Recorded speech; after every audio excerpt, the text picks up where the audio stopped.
Pogi, sige na! It's how much I care. I can't think of a time that you weren't there. Hindi. Biro lang. Nakakapogi kasi yung phone na pag-uusapan natin today. Ito yung vivo V29.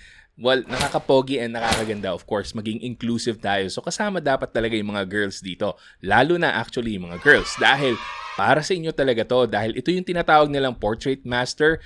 And guys, trust me, sinubukan ko sa sobrang daming portrait shots. And I can guarantee you na yung claim nila na this is a Portrait Master is actually true. Sana all. And gusto ko lang sabihin sa inyo guys na isa to sa pinakamadaling review na nagawa ko dahil si Vivo nag-focus talaga sa camera nitong phone na to. And I am happy to tell you all about it after this quick unboxing. Doesn't matter where we go, a destination unknown. I don't care where the motor stops, cause when I want it, then I want it. Yeah, I want it, oh I want it, let's go. Look around, where's the people at? I want a taste of the good life. Hit me with it right now, in it. Cause when I want it, then I want it. Yeah, I want it, oh I want it, let's go. And I won't look back, yeah. I don't care about the bad shit back home. It's Cincinnati, baby, I just wanna let it go. Hardware check muna tayo. Ano nga ba yung nandito sa vivo V29? So first off, meron tong dual SIM card slot nandyan sa bottom part, and then meron tayong USB-C port, a down-firing speaker, and unfortunately, isa lang yung speaker nito, mono speaker. And then meron tayo sa right side power button and volume rockers. Wala pong fingerprint scanner kasi yung fingerprint scanner niya is under display dahil meron nitong AMOLED na display 120Hz refresh rate. Sa top part, dito natin makikita na talagang nilabel ni Vivo na Portrait Master itong phone na to. So legit na confident sila, and papakita ko sa inyo kung bakit confident sila sa kakayahan ng phone na to. And then sa left side, malinis po. And yung display nito is curved edge and very slim po yung design niya. Makikita nyo naman. At kung matagal na kayo nakasubaybay dito sa Pinoy Techdad, alam nyo yung gusto ko talaga yung mga slim devices. And isa to sa mga paborito ko talaga. And then sa back panel niya, medyo nag-adjust sila sa camera module. So rectangular na ulit yung size niya and may pagkamahaba. And makikita nyo, meron tayong dalawang malaking lenses dyan. Merong main sensor na gumagamit ng Samsung GN5. And then meron din tayong ultra-wide. And of course, hindi natin malilimutan banggitin to dahil meron pa rin tong Aura Light. So nandito yung Aura Light 2.0 nila, and this is very useful para sa softer light. Instead of using a flash na medyo harsh yung lighting effect, this one, para ka lang naka-ring light if you remember this from last year from the V27. At yung kulay na nandito sa akin is yung starry purple, and this one wala siyang color change effect pero makikita nyo napakaganda ng gradient color niya na medyo light purple dito sa bottom part and then it transitions to whitish dito sa top part. So medyo may pagka-purple pa rin yan, hindi lang makita masyado siguro dito sa camera natin. This is definitely an attractive looking phone, and then maganda rin yung isang colorway nila na nag-change ang color pag natamaan ng sunlight. Pero para sa akin, dahil ito yung paborito kong kulay, ito yung nagustuhan ko talaga na variant. Na mabilisan lang, usapang performance. So meron tong Snapdragon 778G. Alam niyo naman, paborito natin yan sa channel. And also, meron siyang 12GB of RAM, and yung na dito sa akin na version has 256GB of storage. Pero magkakaroon na sila ng higher storage, 512GB of storage. But as of the making of this video guys, wala pa pong presyo. So maybe i-flash ko na lang dito sa display.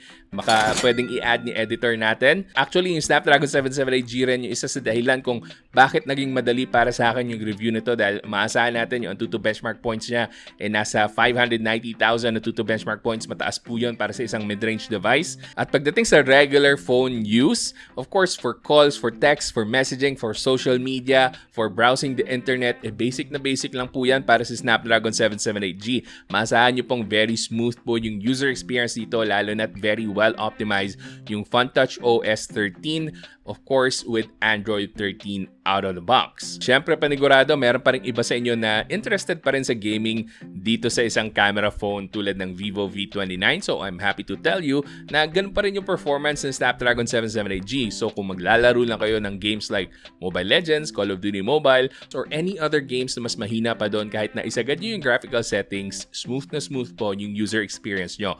So, wala po tayong problema dyan. Malakas po talaga yung Snapdragon 778G. And syempre, pag pagdating sa Genshin Impact, naka-default lang siya sa low graphical settings and 30 FPS. So I had to change it to medium and 60 FPS, and okay pa rin naman yung experience ko. Of course, merong mga frame drops here and there kasi nga hindi naman to super powerhouse na chipset for Genshin Impact. Hindi to Snapdragon 8 Plus Gen 1, but still, this is very capable, and kung gusto nyo pang mas smooth pa yung gaming experience nyo with Genshin Impact, pwede po.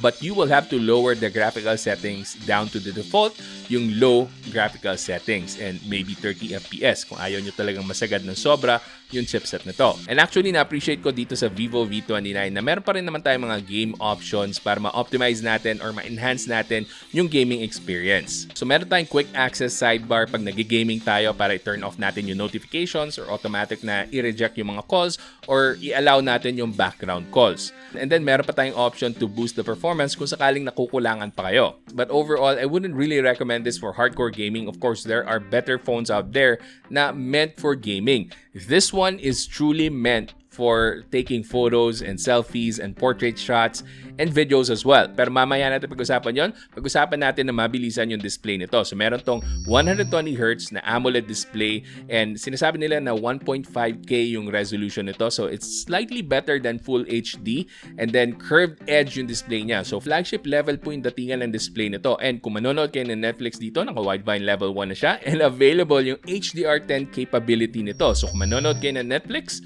solve na solve. Maganda yung kulay, very vibrant. Black is truly black. And yung display size niya is 6.78 inches. So this is a big enough phone para ma-enjoy nyo talaga yung mga pinapanood nyo, whether it's just on YouTube, Disney Plus, or Netflix. Kaya para sa akin, thumbs up para sa display nitong V29. Finally, pag-usapan na natin yung cameras nito. So meron tong main sensor na 50 megapixels na gumagamit ng Samsung ISOCELL GN 5. And let me just tell you guys na very sharp and vibrant and clear yung mga photos na makukuha nyo dito. Actually, medyo mataas-taas nga yung contrast. Maganda talaga tingnan. As in, you can definitely post and upload it right away sa social media without even editing it.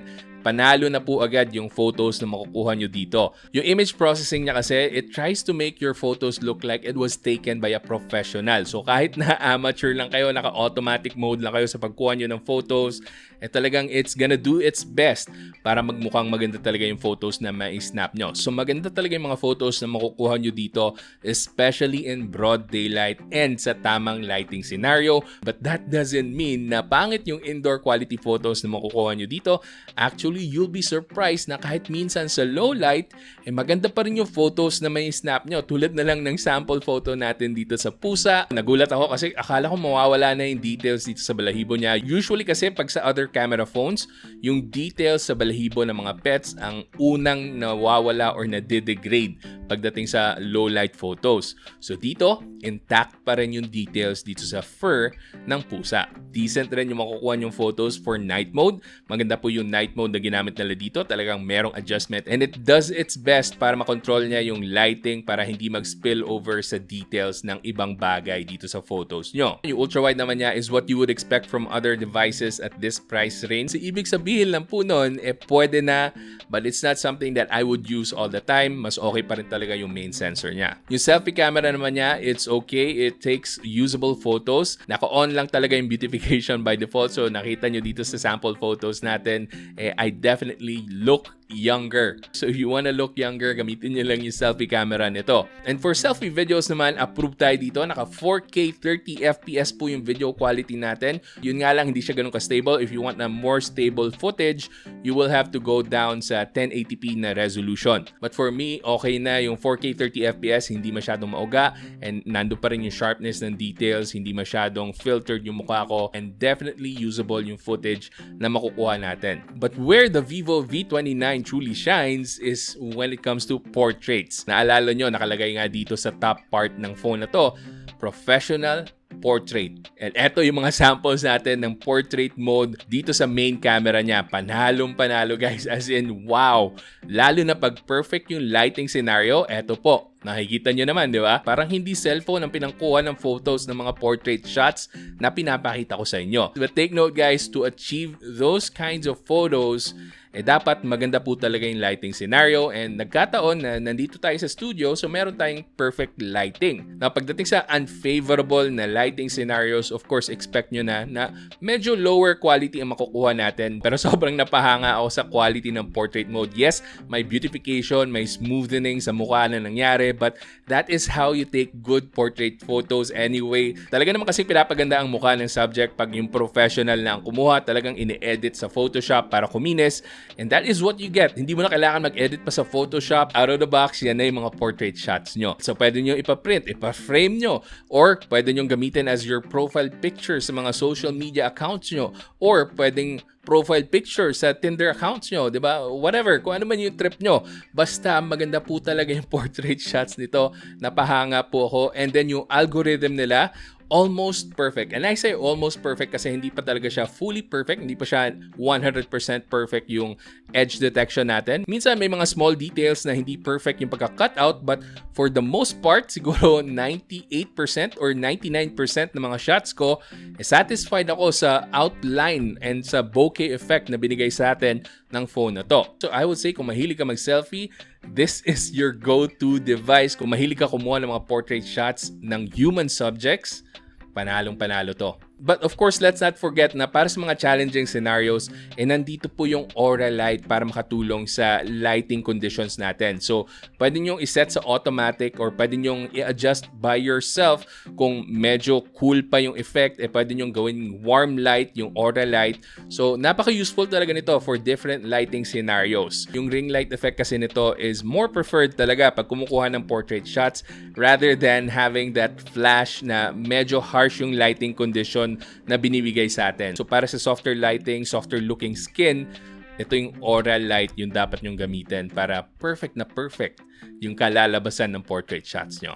Na pagdating naman sa video capability ng rear camera nito, meron tayong 4K 30fps as its maximum, and meron na pong EIS, and also meron nitong OIS, by the way. Nakalimutan kong banggitin, but it only activates pagdating sa pagkuha ng photos. Pagdating sa stabilization ng videos natin, it's using EIS, and super stable so far based on my test. And dito sa panonood ng basketball game, sharp enough yung nakuha kong details sa video. Pwede pang i-zoom in dahil nga naka 4K tayo na resolution. However, there is one minor thing na I would want Vivo to adjust sa software update nila. It's that dapat hindi na bumalik sa 1080p resolution pag nakaset na sa 4K 30fps. So meron kasi mga times na akala ko naka 4K 30fps ako. So nakapag-take ako ng mga videos na naka 1080p lang pala yung resolution. So medyo nabitin ako sa details kasi eto na makikita nyo yung samples natin ng 1080p. Medyo kulang talaga siya pagdating sa details. So, I would highly recommend guys to shoot in 4K para makuha nyo yung full quality talaga na pwedeng ibigay sa inyo ng V29. But overall, I'm very satisfied with the camera package na nakuha ko dito sa vivo V29. This is definitely something na I would recommend to those who are looking for a good camera phone, lalo na pag portrait shots ang kailangan nyo. Next up, pag-usapan natin yung battery na mabilisan. So, meron tong 4,600 mAh na battery capacity, and yung iba sa inyo, napataas na yung kilay. Bakit hindi 5,000 mAh battery capacity? But that's okay guys. I can tell you na this will last you for a full day or even more. Maganda po yung battery life nito so far from my experience. So hindi kayo makukulangan sa battery nito kahit na naka 4,600 mAh lang. And ang maganda pa dito, yung charging speed niya. Meron tayong 80 watts na fast charging na kasama dito. So I truly appreciate that na bumibilis na talaga yung mga binibigay nilang charging speed para sa atin at the mid-range segment. But as always, I will remind you na your mileage may vary depending on your usage. Yung usage ko when I was testing this will definitely be different from the usage na gagawin mo for your Vivo V29. So wag po kayong aasa na parehong-pareho po talaga yung resulta na makukuha natin pagdating sa battery life. Now before we end this video, a few other things na dapat nyo pang malaman dito sa Vivo V29. So number 1, meron tong IP54 na water and dust resistance.